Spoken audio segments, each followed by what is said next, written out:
Hi, so nice to meet you. Can you hear me okay? Yes, I can hear you fine. Can you hear me, Krista? Yeah, perfect. I was just making sure I had all my headphones correctly plugged in and everything was in order. Thank you so much for doing this, by the way. I'm really excited to talk to you because I've been following the Free Cities projects for a while. I think it was actually Peter. I saw him on the What Bitcoin Did podcast a couple of years back. And I just Uh-huh. thought it was such a fascinating initiative. And then I met your other colleague randomly on Twitter. I reached out to her because she'd put a funny post and I was sort of corresponding with her. And then she put me in touch with Peter because I was like, I'd love to talk to somebody involved in the project. And she couldn't do the interview, and Peter suggested you. So, so I thought Yeah, that he that usually was does. Yeah, because I actually live in a free city. I'm one of the few. I So mean, so it I would had a be look at all the okay to do. websites and I had a look at your, oh, sorry, say that again. I have a headset, but I never use it, and it seems that my internal speakers on my computer seem to be fine. But Yeah. if they're good, then yeah.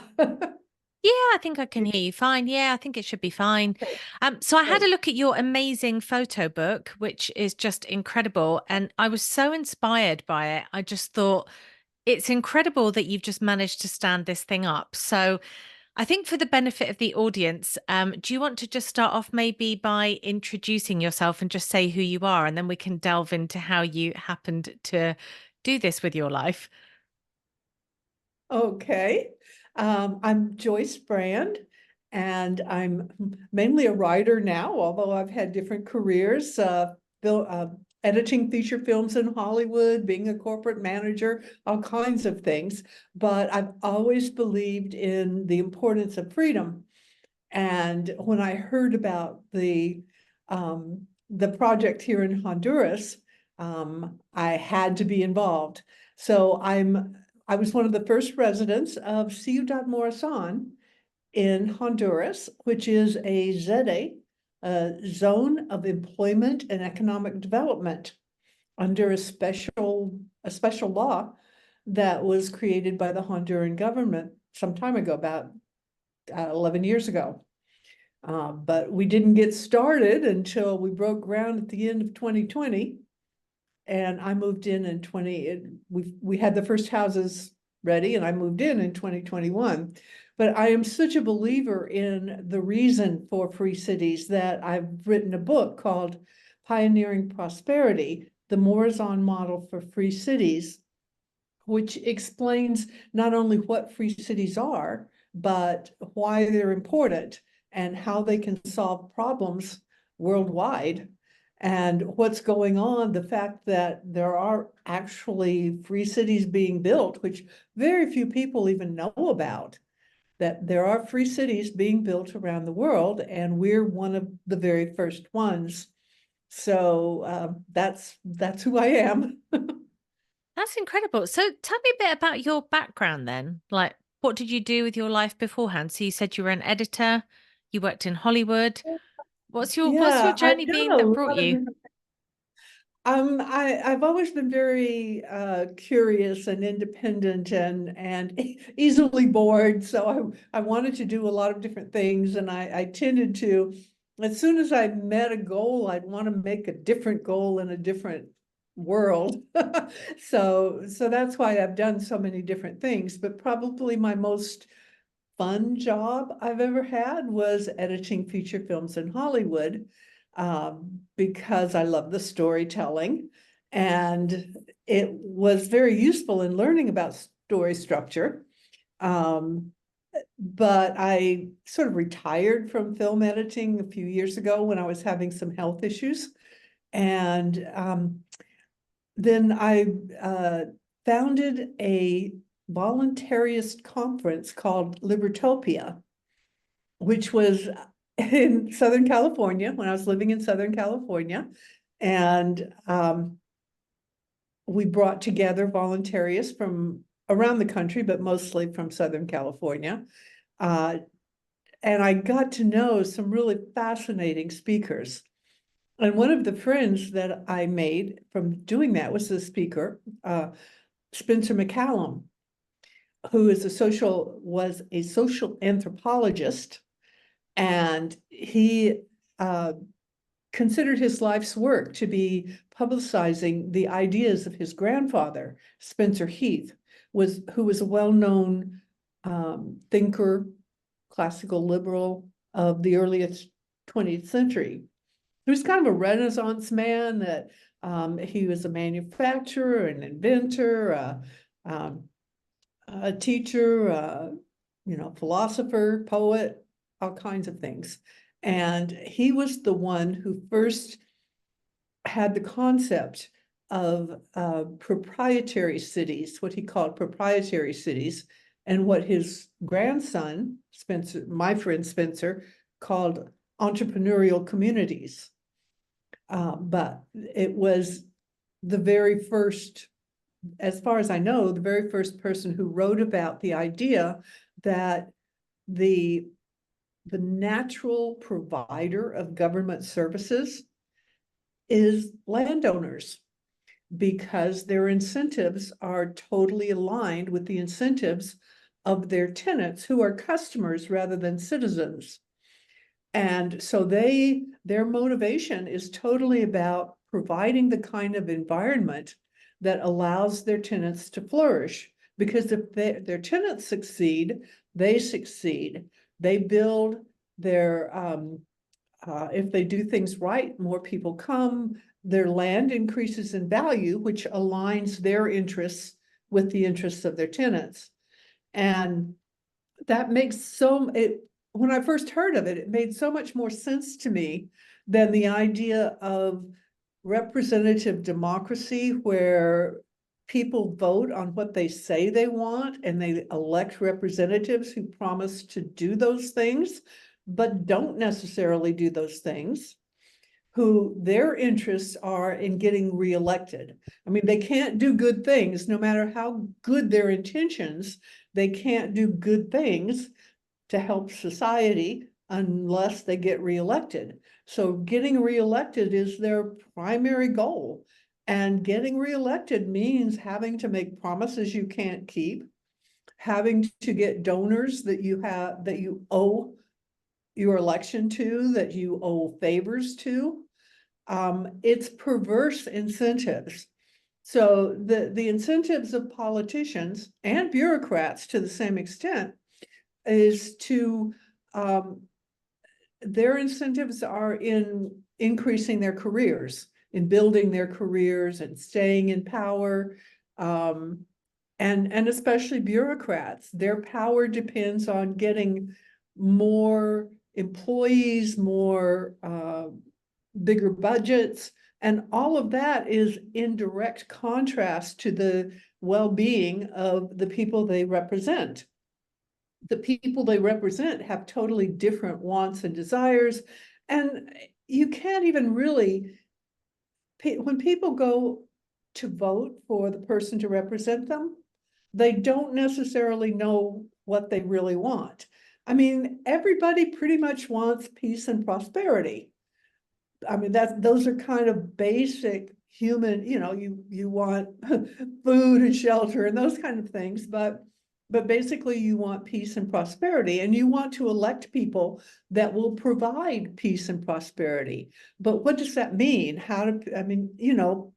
Voters are not economic experts, they're not political experts, they don't know how to express what they really want. But when they choose the place where they live, they're balancing all the trade-offs of the things that are important to them. And that's what they have to determine, what the place that they want to live that's most likely to give them the peace and prosperity and well-being that they want. Having good neighbors, and I mean, there's a lot of other things involved, but that's how you know what they really want. And that's the best kind of democracy, in my opinion. I mean, if democracy is supposed to be ruled by the people can only rule themselves if they are able to somehow indicate what they want. And where they spend their money, where they choose to live, is the best way to indicate what they really value, what they really want. How do you So balance that's that why. out? Yeah, I'm just curious how you balance that of interest. So let's say, for example, I am the owner of the United Kingdom, and I own all the land in the United Kingdom. So basically, anybody that wants to live on that island is renting a spot from me. So they're leasing a space. How do you balance that then with the desire for private property ownership? So somebody wants to buy a ranch and they want to live on the ranch and do things the way that they want, and they can't because they're on my island and I get to dictate the rules of what they can and can't do. Well, first of all, the United Kingdom is way too big for one person to or one entity to own it. And I mean, in a way, that's Just watch me. supposedly the nation state owns all the land in the nation, which obviously doesn't work too well because everybody's different. Different people want different things. And so just starting out, you need decentralization so that you can have, that's why free cities is so important, because they're small enough that people can easily leave. You can have a lot of different choices. Do I want to live in this city or this city, depending on the rules that they have? And different people will have different desires. And perhaps if somebody wants a ranch, I mean, that's not a city, that's not in a city. So there are other parts of the whole territory. There are different ways to decentralize. Now, not everybody, I mean, I believe that the keeping title to the land is a wonderful, the very best way to make sure that a city meets the needs of its residents. And you can have different cities with different rules so people can choose the rules that they want to live under. And to me, that's what freedom is. It's not being able to do anything you want. It's being able to choose what rules you want to live under, because everybody needs rules to live under. And the size of a city helps it. Also, even in a rental, where one entity owns all the land, there's still potentials for long-term leases, which can, if somebody wants to build something that will last for, very long periods of time, depending on the situation, they might, they can have the possibility of a long-term lease. I personally feel that homeownership it used to be really important when people would expect to live in the same place for their entire lives and leave their homes to their children. But homeownership has become more of a trap than a benefit, because especially in, well, the United States, I know best, but I think it's probably the same in the UK. There's so many like property taxes and rules and regulations about what you can do with your land that you don't really own it. You don't really have control over your own land. So it is better in that sense not to be trapped in a particular house that you might not be able to sell if you need to move. And these days, with technology changing so fast and employment opportunities, there's so many reasons why people are much more mobile than they ever were in the past.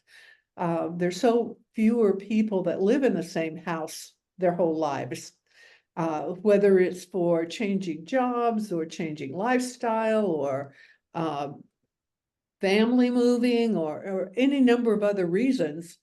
You can need to move and not be able to sell your house, that particular house.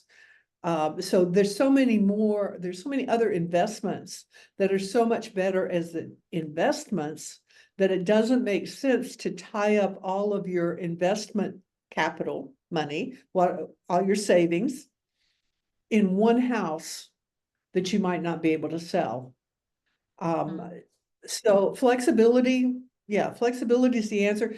But not only is it the answer for the people that the inhabitants, but it's also the answer for the owner, because when the owner retains title, they have so much more flexibility to use the land in the ways that the actual customers, tenants, want it to be used.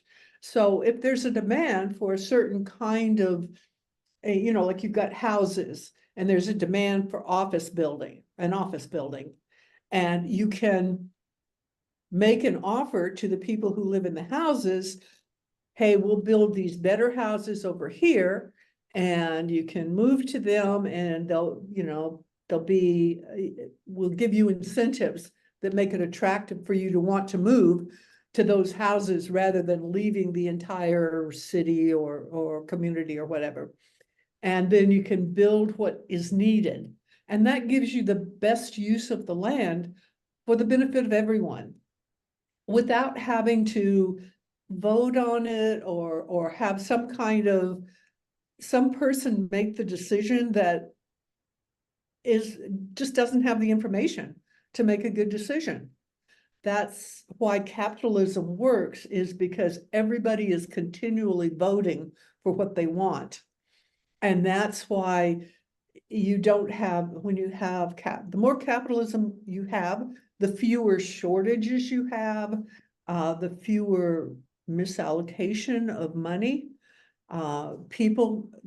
Minorities can get what they want, even if it's a niche market where not very many people want this particular thing. But if enough people want it to make it profitable for someone to provide that, then they can get it. The more centrally controlled the economy, or the economy really, the more centrally controlled it is, the fewer choices there are for the people. Somebody makes a decision that this is what's good for everybody, and even the people that don't want that are stuck with it. They have to pay for it. And of course, one of the big problems with the nation state is taxation means that even if you're a pacifist and you don't believe in war, money is taken from you and used to make war. Even if you, whatever your belief, doesn't matter. There's a one size fits all. Everybody has to follow the same rules in a large geographical area, like all of the UK or all of the US.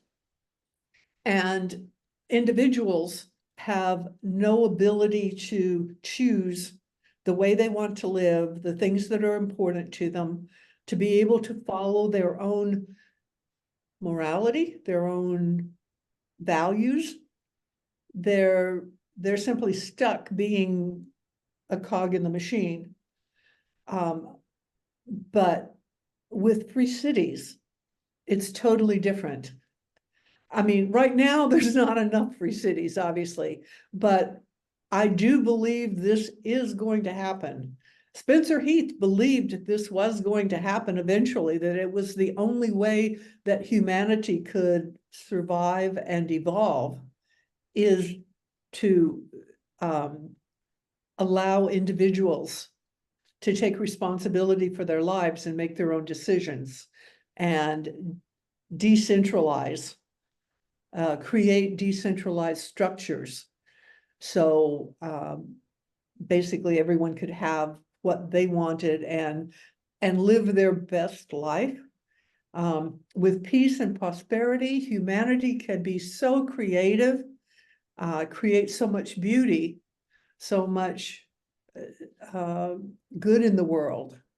And this is the way to it. Now, once we have thousands of free cities, there is so much choice. If one city is turned out that it's not keeping its promises, then the stewardship of that land, it'll go bankrupt, and the stewardship of the land will pass to someone else who's better able to serve the customers, the inhabitants or residents. So is your And thinking that if somebody owns the land and they're basically running a city, if they're not running it well, the customers leave, the customers stop paying them, and then they eventually get bankrupted and they just have like a worthless piece of land, essentially? absolutely, except before that happens, somebody's gonna see the opportunity and buy it from them. Might buy it at bargain basement prices because they've done such a, if they've done a really bad job and all their tenants are leaving. But it's the way businesses come and go all the time. Businesses are bought and sold because the person that owns the business is not doing a good job, is not able to satisfy their customers. And the assets go to someone who buys the business and does a better job with it. And so there is a potential The for cleansing continual process. improvement. Yeah, it's the process that's important because it's a matter of evolution. I mean, the fact that since capitalism started, the poverty rates have fallen so much worldwide. Everywhere that free market, and I don't like to use the word capitalism really because um, it's it's been perverted sort of by the idea of corporatism. The way there's very little pure capitalism in the world because there's so many governments. All of the land in the world right now is ruled by some nation state, pretty much. And if there's somebody that has power to make the rules, collect taxes, that power is going to attract all of the worst people, not only the worst people in terms of the worst politicians or bureaucrats or whatever, but also business people who don't want to serve their customers. They want to get favors from the government. They'd rather lobby the government, which basically means bribe politicians, rather than serving their customers. But if you don't have those power structures, if you replace those power structures with decentralized uh, uh, not power, decentralized governance. I mean, it is governance. I'm not saying that you don't need governance. Everybody needs rules to live by. It's the kind of governance that actually serves the people. I mean, we talk about government services, but so many of the government services aren't really services. What we're actually talking about is public goods, the kinds of goods that people can't provide for themselves. And I like to sort of classify them in three areas: security, infrastructure, and legal structures. So security is kind of number one. People need to be safe.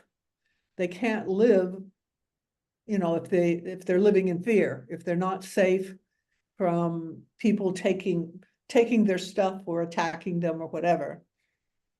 Infrastructure, building the roads does not have to be done by a government. It's a public good. It can be done by an entrepreneur. So having it done by entrepreneurs who profit from it, that's the way to make sure that it's being done the best way. Legal structures. You can experiment with different kinds of legal structures and find out what works best. And people, part of their choice in where they want to live will depend on the legal structures that are available there. If they have corrupt judges, they're not going to want to live there. But if they have a fair, reasonable, understandable arbitration system where they know it's third-party arbitration, then that they want that. They want the fairness. Everybody kind of instinctively knows what's fair and what's not. And it's, one of the things that's definitely not fair is when the government prosecutes someone in a court where the judge is an employee of one of the part of the government. So, you know, for a judge to be a party in a case is ridiculous. I mean, it's obviously unjust. And yet that's what we have all over the world, is the government can take people, arrest people, charge them with all kinds of crimes, which may or may not be actual harms against other people. And then the judge in the case is someone who is employed by the government. That doesn't make any sense. But we never think about those things. We're so indoctrinated from our childhood in government schools to think the government's the only one that can provide security, build infrastructure, provide legal forms, legal services, Could all you that. comment a little bit, just to delve a little bit deeper into the legal aspect? How would you balance the concept of being a tenant is that you can obviously live somewhere, you pay your rent for the privilege of living where you live, and the landowner provides you with services. But in a legal Mhm. structure, how do you balance that with your right to leave? So if the legal structure says, I don't know, you do X, we're going to throw you in jail, and you're like, well, no, I don't accept your law, I'm just going to leave. And then they say, sorry, we're going to grab you and put you in jail. Like, how do you balance that kind of structure? Well, that's a really good question, and it's a really good, the example of Morazan. Ciudad Morazan is a great model. I mean, it's still very small, but it's a great model for that kind of thing. Because when you're used to, okay, these are all the laws, and if you break the law, you get arrested, you get put in jail. That's not necessarily how it works in Morazan. There's, if somebody does actually harm someone, then, I mean, we happen to be under the criminal law of Honduras. And if somebody actually hurts somebody, takes their stuff, they can be arrested and put in jail. But most of the things that people do that cause problems for their neighbors are not actually crimes necessarily. And the way that it works in Morazan, there's a couple of things. One is on a the sort of the lowest level. If someone is a bad neighbor, they don't have to be arrested or say, oh, you broke the law, you're going to jail. They can just not have their lease renewed, not have their rentals. And there was a time back in history when banishment, being kicked out of a place, was like a death sentence, but that's not the case anymore. If someone is not a good neighbor, then there's no need for legal recourse. It's just a matter of this person's causing problems, we're not going to renew their lease. And it's not hurting them, it's not violating their rights to say, sorry, you can't live here anymore because you're not following the norms of the community and you're causing problems for your neighbor. So that's one level and one aspect of it that Morazan can do and does. Another aspect is at the size of the community now, the kinds of problems that arise are things like, one example, somebody might come home drunk and bump their car against somebody else's car and cause damage. Now, that kind of thing, those kinds of harms, are covered by the Morazan arbitration system. Like somebody can the person whose car was damaged puts up a $50 bond and claims this other person caused this harm and they should pay for it. And then the person who was accused of doing the harm will have the chance to have the case heard in front of an arbitrator who is a totally unbiased, not a government employee, but an unbiased attorney that comes in periodically and hears these kinds of cases and says, okay, here's the evidence. Yeah, this person was drunk and damaged the car and they caused this much damage. And so they have to pay it. They have to pay the reparation. And they also have to pay the $50 to the attorney to pay him or her for deciding the case. So there's a fee that's paid to the arbitrator for them settling the matter, but they don't have any incentive to settle it one way or another. They're going to get their $50 either way. Now, if it happens that the person who caused the damage, like you said, oh, I'm not going to pay, I'm just going to leave, then Ciudad Morazan will pay the damages. That's part of the setup, part of the Oh, that's interesting. Huh. yeah, it will actually pay the damage. So it's like a However, so it's like a community insurance fund. So if that what about if that person turned around and said, but well, actually, I didn't bump their car. It wasn't me. good point. It may not be them. It may be that the arbitrator will discover that no, that person was innocent. They weren't the ones that damaged the car. And, or maybe even the car was damaged some other way and the person that accused them damaged it himself. I mean, who knows?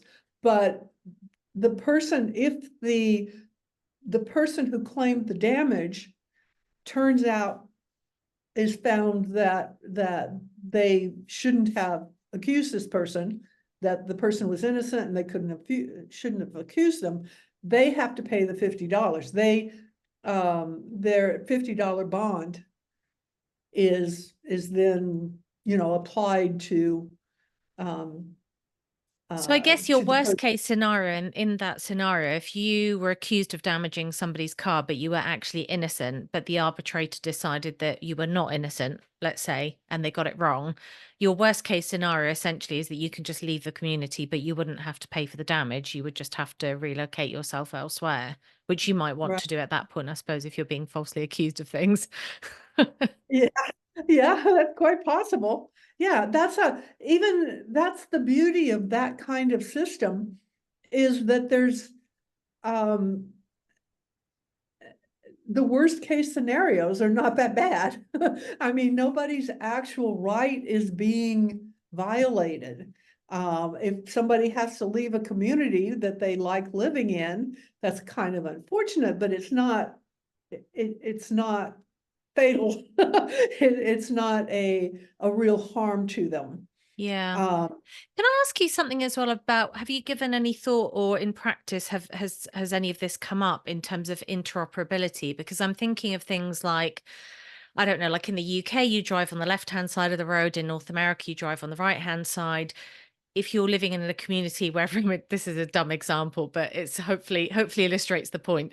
But if you're living in a community where you drive on the left and the neighboring community, everybody drives on the right, how do you kind of marry some of that interoperability? Because I often think that the nation state becomes the nation state, which then becomes NATO, which then becomes UN, because there's a desire for interoperability. I know there's like all sorts of nefarious reasons as well that create these large, behemoths. But a lot of it is about interoperability. It's like, how can we harmonize stuff? So, for example, like the European Union, in my mind, is a project that went wrong. It started out with, I think, fairly good intentions of, we've had a few wars in Europe between various different countries. Can we create a union that ensures we can, resolve our disputes amicably without engaging in war and we all become part of one area? That then transitioned into, wouldn't it be great to have free movement and, be able to, or free trade, actually, sorry, that was how it started, free trade between all the countries. Everyone's like, obviously, great idea. Let's do it. Let's drop some of the red tape. That then turned into free movement, which now is turned into forced relocations of migrants that are coming into one country that country doesn't want. Um, and the whole kind of project has just gone completely, just on a different mission, like mission creep. It's become something completely different. And it's now become, oh, the European Union, who are a bunch of unelected bureaucrats, are now going to sit here and dictate to countries how they should be running their sovereign nation states. And so I just think that sometimes this trajectory is almost inevitable because you're trying to look for interoperability.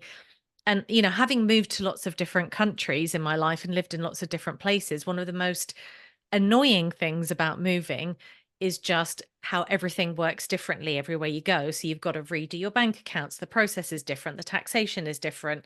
Like everything's different. And it's just a huge, huge administrative burden. It's like 2, 3, 4 months to get yourself really well settled somewhere. So I'm just curious how you would deal with that, because the more we decentralize, the more complexity we create and the less interoperability. So what are your thoughts around that? Yeah, that is true, and it is a good point, because some communities will want to drive on the left and others on the right. Um, the first thing is that you do know all the rules ahead of time. So you choose a city that has the rules that you want. So that helps some. You're more likely to want to move to a place that has similar to rules to the ones that you're used to.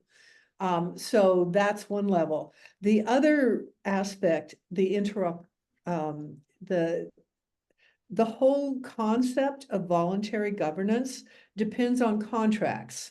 So I'm kind of stepping back a little bit to get to the answer, but the you have the rules that have been designed for that particular target market. People can see those rules. They sign a contract with the owner of the property. It's kind of like maybe an enormous apartment complex where you have rules that you do this and we do this. The apartment complex agrees to provide these services, except of course it is a much bigger scale and more things. But the contract means that not only is the tenant held to following the rules, but also the provider of the governance services is contractually held, so that a tenant can take the property owner to third-party arbitration. And that third-party arbitrator has no vested interest in either side. And so you can actually get damages from the government provider if they're not keeping their part of the contract. But then to take that a little bit further, because all relations are voluntary and contractual, then when you take that further, if you have two communities side by side, like you describe, the there are contracts between those communities. And so the contracts between the communities can be whatever makes sense for the communities. So both communities agree to respect certain norms or common things, which would make it easier to move from one community to the other. Because like if you're married in one community, your marriage is recognized in the other community, or whatever. You've got those contractual relationships. But that's it. That's what the important thing is that they are contractual and equal, and contracts can be changed if one party to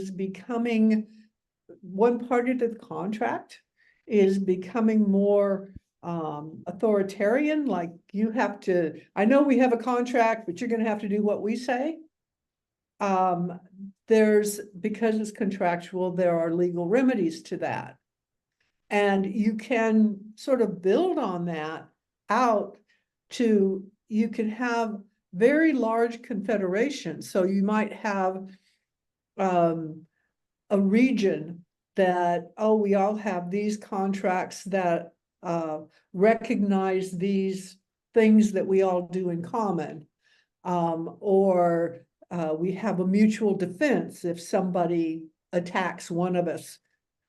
And there's where you've got NATO, but it's a real NATO. It's a real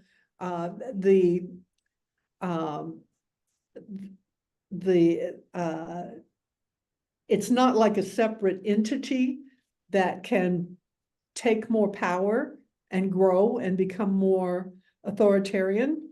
It's that they're all equal. And so if any one of the parties to the contract starts breaking the contract or taking on power that they shouldn't, then all of the others have the ability to resist that or prevent it from happening.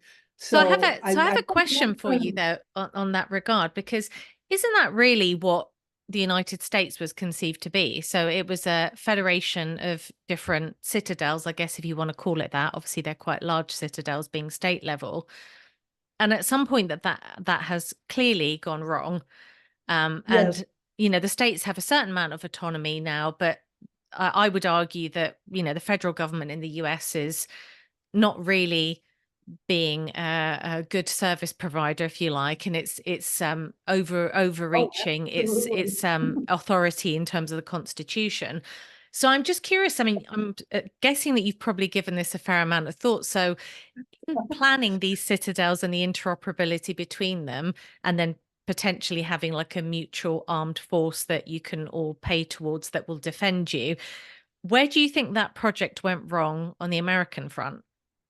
Very good question. I think that project went wrong on the um, the US is such a good example of that because it was originally the American Revolution was created a form of government called the Articles of Confederation.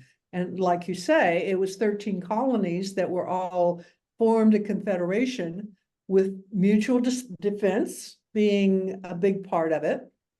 But what happened was there was actually a bloodless coup that was the Constitutional Convention. And the Constitution actually created a strong central government that did not exist under the Articles of Confederation. So in that sense, it was. Wait, so sorry, pause there a second. So you saying that like the establishment of the Constitution was actually where the rot started, like the US Yes. Constitution. Oh, that's The US fascinating.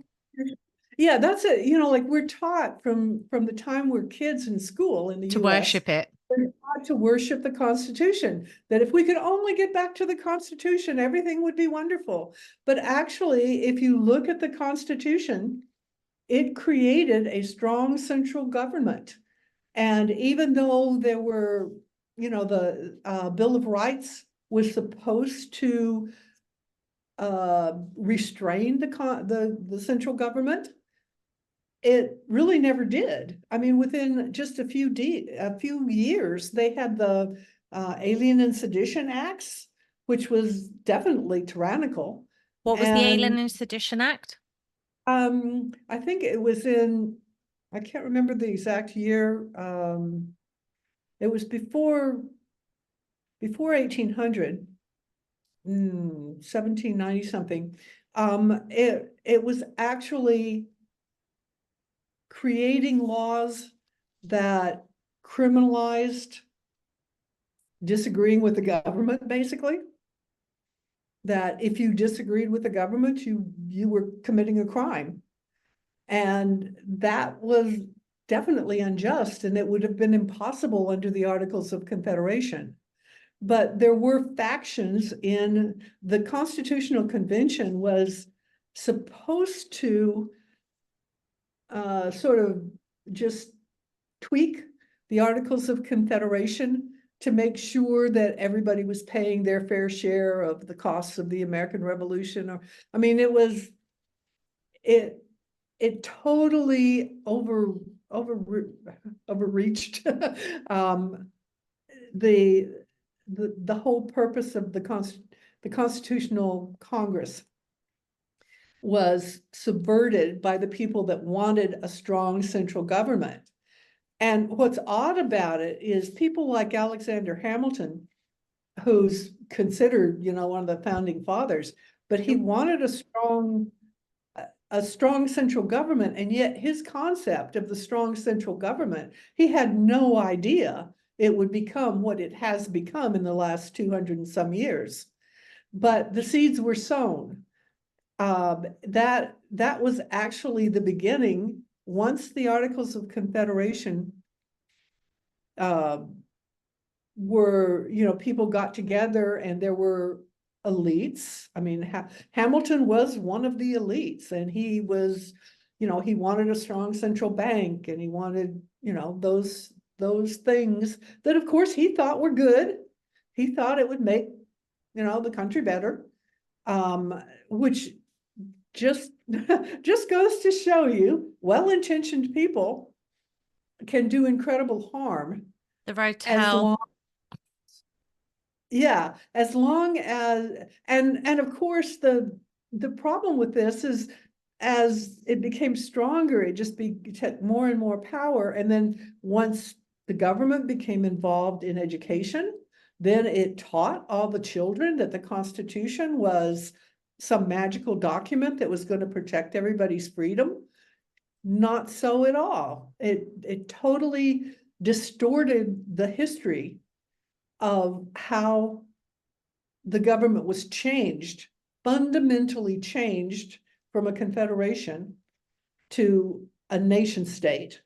Before that, it was the plural United States of America. After it, the United States is. It became and is, and then of course the Civil War, which was not a civil war at all. A civil war is two factions fighting for control of the government, and in that case, it was a war of secession. Some people call it the Second American Revolution, but because of the slavery issue being used opportunistically, to say, oh, we're fighting for the freedom of these people. Well, most people wanted all people to be free. I mean, that was the Declaration of Independence. All people are, all men are created equal. Women too. Although they didn't say women, but anyway, that the people who were creating or strengthening the tyranny of the central government took the moral high ground because they were freeing the slaves, which was certainly a good thing. But the way it was used and the way it happened created the monster that we now have now. I mean, it just continued to snowball. And like you say, people made, oh, it would be so much better if we have this centralization that's going to make things easier for us. I mean, that's so often people have good ideas that they want to impose on other people. And that's exactly what happened with the US, with UK, European Union, NATO. I mean, all of that is, we're going to make things more convenient by centralizing it and controlling it and that sort of thing. That's what's happening with the reasoning behind the central bank digital currency now. Oh, it's going to be so much more convenient.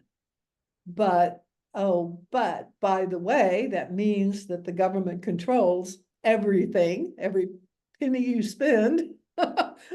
And that's basically what happened. So hopefully we will have learned our lesson and keep it decentralized and make sure that those, I mean, treaties do work as long as the people who make the treaties protect those treaties and treat them as what they are, as contracts. The Constitution was supposed to be a social contract, but that's ridiculous. It's not a contract unless a meeting of the minds and people agree. And as long as you hold those principles, that a contract is an agreement between two parties rather than one party imposing rules on another party, then it is interesting, the concept of a nation state, because By an accident of birth, you're born in a certain place and therefore you're subject to those rules. But at no point really have you agreed to those rules. And you don't always have the option of opting out either. It's not as if, you can just say, hey, I'm just going to walk over to this place and live here, because suddenly you've got a fictitious border of another nation state where they're like, no, sorry, you have to go through this process or do what. I mean, obviously, the southern border of the US and everyone can walk across. I keep talking to Yeah. foreigners who have problems with getting visas to the US, and I'm like, why are you flying in? Just we'll go down to Mexico and walk across. I'm like, just seems like so obvious to me. But it's interesting because it is kind of an odd construct. And I often think about Dubai. I find Dubai quite fascinating because you're not allowed to become a citizen of Dubai if you're not an ethnically Dubaian person. I don't know what the correct term is. So you can go and live there, you can go and work there, but you have to adhere by their rules. If you don't, you end up in jail or you get thrown out. But they do have this concept of attracting people who are productive because they have low or no taxation. It's very business friendly. So it's kind of a similar model to what you're describing, essentially. Similar, yeah. It's the, a big part of the whole issue is private property. Um, the whole immigration issue, one reason that makes it so difficult is if the whole nation owns all the land, there's really nobody owns it. There's no private property. And so people can trespass on that property and do terrible things with no recourse. In a situation with a private city, a free city, it is private property. It is, the city belongs to somebody, and belonging to somebody means that that person has a vested interest in protecting the people that live there and preventing other people from coming in who are going to cause problems in one way or another. And um, you can scale that with contracts, with treaties between people. Obviously it gets more complex the more you scale, Mm. but it is possible to scale it as long as all the land is owned. One of my big concerns is the tragedy of the commons. If nobody owns it, nobody protects it. When you have scarce resources that are, well, I don't think we want to get into that whole thing about the tragedy of the commons, but it is, if when you have certain resources that are not that are shared, that nobody's really personally responsible for, you get that. And that, of course, is what's happening with national borders. There's nobody actually responsible for protecting. Theoretically, the nation states are responsible for protecting their borders, but what does that mean? I believe that I believe in immigration, open immigration. People should be able to live wherever they want to live as long as they're willing to follow the rules. Well, I But think that's this not is the workable. big distinction, I think, in the situation that you're describing. Because, like, if we pretend that, I don't know, let's say Chicago is a free city and somebody owns all the land, and anybody can go and live there as long as they're happy to sign up to the rules of Chicago. They sign a lease for wherever they want to live in that place, and they follow the rules. But the second they break the rules, there is a right to kick them out. And I think this is part of the problem now. It's just that, you have this concept as well of citizenship, which is great in many respects. But basically, what citizenship says from a legal standpoint is you can't be refused entry. So that means that if you misbehave, oh, well, I'm a citizen of that place. I was actually born there. So therefore, I have a right. And it doesn't matter if I'm going around wreaking havoc.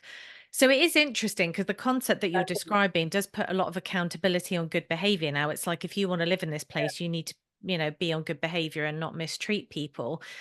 But how would you tie that in then with just the inherent human rights of I'm, born in a place and I just happen to be here and this is where I want to stay? Um, it's sort of being, yeah, it's a good question, because if you're thinking of it in context of what we have now versus what it would be like if you have thousands of free cities, in the context of thousands of free cities, there isn't a right to say, just because I was born here, I can do anything I want and can't be kicked out. Because it's still, even if you're born there, your parents are responsible for you until you reach a certain age, or however it's set up to the age of consent, or whatever. And there could be different ages of consent in different cities. This is not these are the way the rules should be. This is a matter of allowing the evolution of different kinds of solutions to problems. And I don't have answers. I wouldn't dream of imposing my ideas about how it should work, or what rules should be made, or anything like that. What I believe in is that people will evolve the kind of rules that work. And the things that we're used to having, when you talk about human rights, some people believe that human rights mean the right not to be murdered, not to be robbed, not to be physically assaulted, all negative rights. But there's other people that believe I have a right to free healthcare, free education, but somebody else has got to provide it. And that's where, if someone wants to create a city where everybody gets free healthcare and free education and free, all these things, free food if they want. Whatever they decide, if that's what they want, and they want to make that rule that anybody who lives here is going to have a right to all of these things, then they can make that rule. But I think they would likely not have a very successful community, because the people that were required to provide all that free stuff. It might, like Europe is very different from the US in terms, from my understanding, in terms of there's very high taxes, but then there's cradle to grave kind of care. And if that's what you choose, that's fine. If people can opt out of it, they say, no, I don't want to have all of my money taken to pay for free healthcare for, maybe migrants, or, whatever. And so I'm going to opt out. I'm going to leave. That's a different thing, but it's especially different when, it's difficult when you have so many years or centuries or whatever of certain people have agreed to this.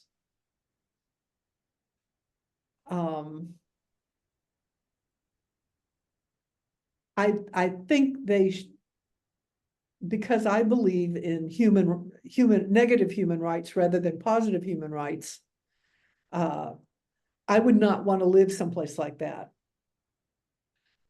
But someone else might, and I don't have the right to tell them they can't live in that situation. Yeah, that makes sense. Does that make sense? I wanted to shift gears a little bit actually and just talk to you as well about the I could actually delve into history with you forever, but we'll Oh, be on the yeah. phone for hours. We'll have to do this again. Hours. I think I need to introduce you actually to another lady I interviewed who lives in El Salvador. She's an American but has now moved there, and she's got I think 5 different degrees, but is a historian. And I think you two would have a Oh, lot to talk about. I'm sure. Um, but I'd love to delve into just how you guys actually built I need to get this right, the pronunciation of it right, but how you built the citadel where you live, Ciudad Morazan. Is that Ciudad, right? Ciudad Morazan. Ciudad means city in Spanish.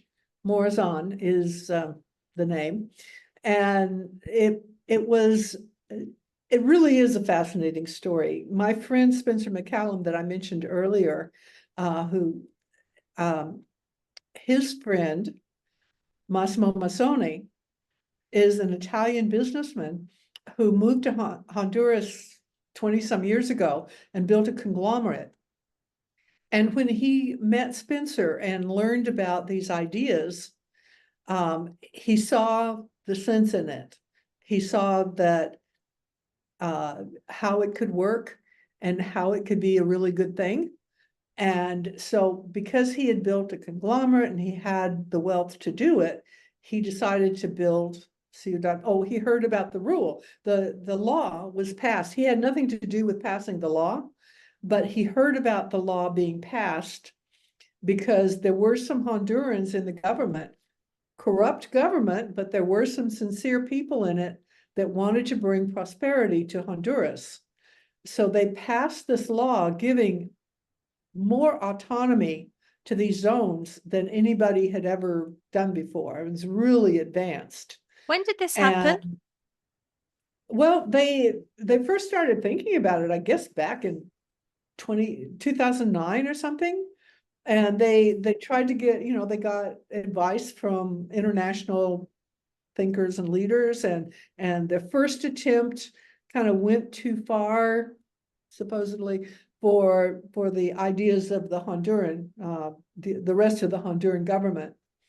And they had to kind of move back, and they did a constitutional amendment so that they could pass the law to give as much autonomy as possible to attract foreign investment, so that they could bring prosperity to Honduras, so the Honduran men didn't have to make that horrible journey to the US and enter illegally in order to find work to send money to their families. Oh, is that what That was was happening? oh yeah, that's been happening for so many years that there's so many single mothers in Honduras because their men go to the US to make money and send money back because there's there's not enough jobs. The Honduran government has always been corrupt and authoritarian, and the business environment has always been so bad. It's so hard to start a business in Honduras. And so these two men, Octavio Sanchez and Carlos Pineda, wanted to solve that problem by creating the autonomous zones that would attract foreign investment and bring that prosperity that Honduras so desperately needs. And they managed to do it. The government was corrupt. Everybody knows the government was corrupt, but they were convinced, they allowed themselves to be convinced that if they brought in this investment, they would be able to stay in power. The politicians could stay in power, and they would get a certain amount of money from this prosperity that was brought to the country. So the law was finally passed in 2013 that allowed the creation of the ZEDEs, zones of of employment and economic development. And when Massimo heard about that, he saw the opportunity to build a city that would use the ideas that he had learned from Spencer and Spencer's grandfather to create a community that would offer the Honduran people a better quality of life. And for him, he thought of it as giving back to Honduras because he had made his fortune in Honduras. And he has a Honduran wife and 4 Honduran children, and he wanted to give back to the country. And that's why he allocated $150 million to build the city himself, not looking for investors, but doing it himself with a commitment to help the community grow and also to prove the value of the ideas that Prove the this could concept. create an environment that really would work in giving a the possibility of a really high quality of life. And of course, the business model was to bring in jobs and workers and bring them together, because companies need workers and workers need jobs, and to bring them together in a community where, I mean, part of that was the taxes from the companies. I mean, he had to make taxes because the government insisted but it's only 5% of income, and that's the only tax. No property taxes, no VATs, no other taxes, and no license fees or any of that stuff. And that was the business model, that was the plan. Unfortunately, the Honduran people were really sick of their corrupt government. And the government didn't allow this law to be put into effect fast enough. So it wasn't until 2020 that 2 ZEDEs broke ground. The end of 2020, 2 ZEDEs broke ground. Prosper on the island of Roatan and Ciudad Morazan on the mainland. And we're in the industrial hub where there's so many single mothers who have to work in the maquilas. What's a maquila? It's like a sweatshop is basically what the pejorative term. But they lived in terrible shacks, no running water, or even didn't even have windows or indoor showers, or stuff like that. And he figured out ways, as a great entrepreneur, he figured out ways to provide Are you being summoned? Oh, sorry about that. Oh, that's Yeah, okay. I thought I had turned that notification off. But anyway, he figured out ways to provide good, solid housing for the same price as the shacks in the neighborhood, so that he could compete with those things and provide them a much better quality of life and 24/7 security, which this is a very high crime area. So the security was super important. Now, the plan was that the companies would pay enough taxes to basically subsidize the cost of the security. So that was, and it was working. I mean, it was actually working exactly as planned until the Honduran people elected a socialist government in 2021.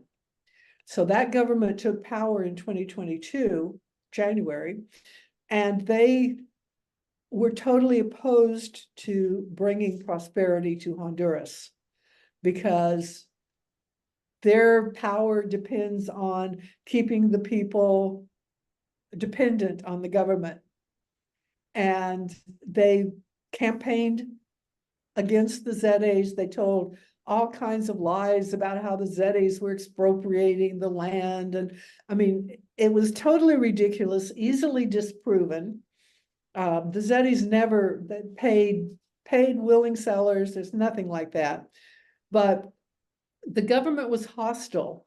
And because they were threatening to expropriate the businesses that moved into the ZEDEs, it meant that the people that had been planning on moving in and bringing the jobs were afraid to.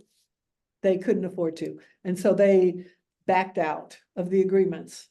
And Massimo sort of pivoted to just providing housing for the Hondurans.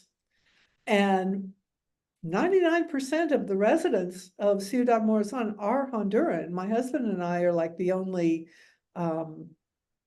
Americans who live here. We have digital nomads that come and go sometimes, but it is basically now, because of the government hostility, like a housing community. But the beauty of it is, it is really the sort of the freest. It's my husband likes to say it's a libertarian environment without libertarians. We're the only libertarians. They just want a nice, safe place to raise their families. And so we have lots of kids. We have a community that's really growing, that's very close-knit. The rules are working great. I explained like how the arbitration works, but we've only had, like maybe 1 or 2 arbitration cases in the last 2 years, 3 years. We basically have no crime. We can all leave our doors open. I never lock my door.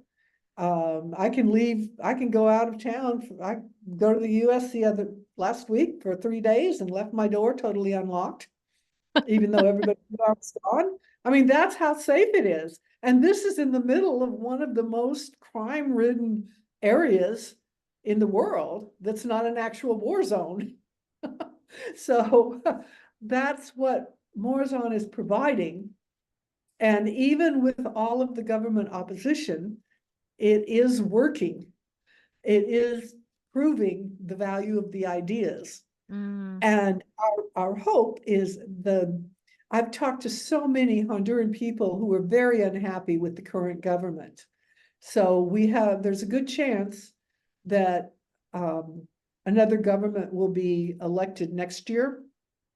And if we can just hold on until then, any other new government would be better than this, because they would not be, have a vested interest in talking about destroying the Zetes. Any other government would want to bring prosperity to Honduras. So fascinating. That's where we are now, is waiting for next year, and we'll see. I know we're yeah, I mean, next year's going to be an interesting year, this year and next year, because we've got elections in, I don't know how many countries in the world, but I remember reading a statistic saying that there's like, it was something like over 100 countries have some kind of an election coming up in the next 12 months, which is quite bizarre. Just a strange cycle, right? So I guess we'll see what happens with that. So what's your plan then? I mean, are you just living in Ciudad Morazan because you're doing like an experiment? You're curious to see how this works. Do you hope to see the community expand and be built out? What's your thinking in terms of longer term? Well, I plan to be here as long as I can be useful here. And I'm writing, so I can basically work anywhere. I like living here. I'm not real fond of the climate, but I have air conditioning, so I have good neighbors. I like living here, and I just plan to stay here for as long as I can, and as long as it makes sense to be living here and talking about it. That's And amazing. my book just came out on Amazon. The paperback was just released on Amazon. I have an ebook coming out June 16th. The ebook version is coming out. So it's Are you doing an audiobook? I do plan to do an audiobook after I sort of launch the ebook. If you could put the name of the book in the show notes or whatever, it's Pioneering Prosperity, the Morazan Model for Free Cities. And the ebook is on pre-order right now for 99 cents. I just got a review from someone from the UK yesterday. So I guess it's also available in other countries. UK, I heard someone in Germany did a review. So it's being well received, considering it was just came out, just became available last week, and I haven't been publicizing it yet because I'm waiting for the ebook to actually publicize it and give people a chance, the people that are really interested, a chance to read it and review it and Hmm. go That's from really there. fascinating. So yeah, I look forward to that. I'll definitely put it in the show notes, and I'm definitely gonna audiobooks are easier for me because I do most of my book reading, if you want to call it that, when I'm dog walking. So I combine the activities so that I can maximize efficiency. So unfortunately, I do very little actual reading these days. I tend to do mostly listening. But I do pound through a lot of books. I read a whole book last week. I read a book called the week before. So it's a reasonably efficient way. They're quite expensive though, audiobooks. I'm always stunned at like how expensive it is to just do a digital download. And I'm like, you can buy the paperback for like Yeah, $15 and then the audio is like $30 or something. I'm like, really? yeah. Well, I'm not planning it. I mean, I'm not in it for the money. I really- my whole purpose for writing the book is to introduce people to the idea of free cities and to show that they're actually being built. And so I'm keeping my prices as low as I possibly can. Is this your Um, first book or have you written a book before? I was co-author of a book called Economics and the Spiritual Life of Free Men, which was actually based on some speeches by Spencer Heath in 1961. And Spencer McCallum was edited it. And so I helped him finish it in the last months before his death. And that uh, that has not been marketed hardly at all. And I would like people to know about that book too, because it's really a beautiful explanation of all of the ideas that I try to talk about in my book as well, about how the economics works, how the freedom works, how the spirituality works, and they all work together. So Wow, yeah, that's really those two, fascinating. Yeah, can you send me the links for both of those and I'll put them in the show notes? sure, will do. Yeah. Well, Joyce, this has been fascinating. I really hope we can do this again. And I would love to visit Honduras. So I do need to put that on my bucket list, but I don't know when that could happen. But I did actually interview Giselle a few months back from Prospera. So I'm quite keen to go and visit there as well. So I will definitely put it Yeah, on my bucket list of places to go. And, I don't know if you're planning on making any trips to the US. I probably am going to be in Nashville for the Bitcoin conference.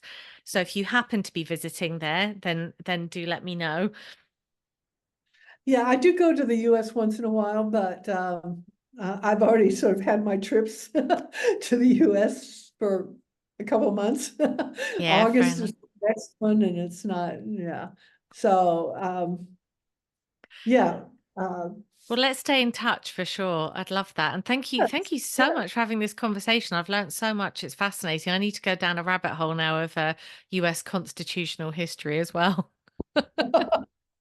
Yeah, yeah, and it's definitely not taught in the schools.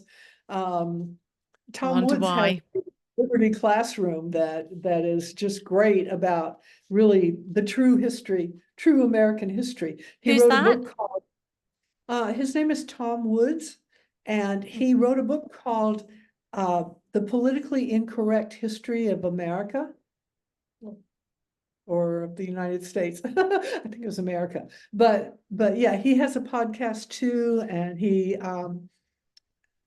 has a number of books. Started out as a history professor, and he's really expanded. He's become a great voice, and he developed something called the Liberty Classroom, which I highly recommend, which talks about a lot of the history that most Americans don't know because it's not there, it's not taught. It's based on primary sources that are not taught in Mm. any of the government schools. Oh, that's Politically fascinating. incorrect. I will look that up. Oh, I have quite a reading list now. Well, that's been amazing. Thank you, Joyce. Thank you so much again. And I look forward Oh, to doing this thank you. again in a few months. I will badge you for another chat. Oh, I love that. Yeah, it's been so fun talking to you. I really Same. enjoyed it. I appreciate the opportunity to tell people about what's going on. My pleasure. Sorry, we should. I don't want to miss this bit. We should just bookmark this because Joyce and I started having an offline conversation about Bitcoin. So maybe we should just get this one into the end of it. Sorry, so you were just saying that Morazan doesn't have an official currency, so anybody can use what they want. Exactly. The Zeti law says that we can regulate our own currency and we can make legal tender laws or not. And Massimo has chosen not to regulate currency so people can use whatever they want. Now, the Honduran people are not used to using Bitcoin, and so they don't really understand it. They're working people. However, we have a stable coin based on the Honduran lempira that is sort of getting people used to the idea of digital currency. Now, I personally don't think stable coins are any comparison to Bitcoin, but for certain use cases, the stable coin is a step toward people being able to use Bitcoin. So that's we're one of the few digital ecosystems that I know about in the world where they use where it's people can pay their rent, their utilities, buy their mini mart, pay at the mini mart with a stable coin with digital currency, and they love it. So Wow, that's really fascinating. Yeah, we'll have to delve into that more then next time you've used on Bitcoin. We literally didn't even talk about that. I was just so interested in your historical knowledge and the whole structure of the free city. So, oh my gosh, so much more to talk about. All right, well, I hope to meet you in real life sometime soon. Um, we would definitely do this again. I might even try and get you to schedule a call when you get off this call. And congratulations on your book. Well done. I mean, it's always a big achievement to get a book out. So fantastic. And I look forward to reading it or listening to it.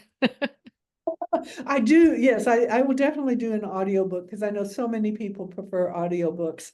It's just I can't do too much at one time.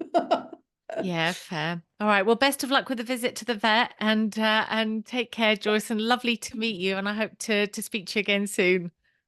Yes, lovely to meet you, Krista. Thank you so much. Thank you.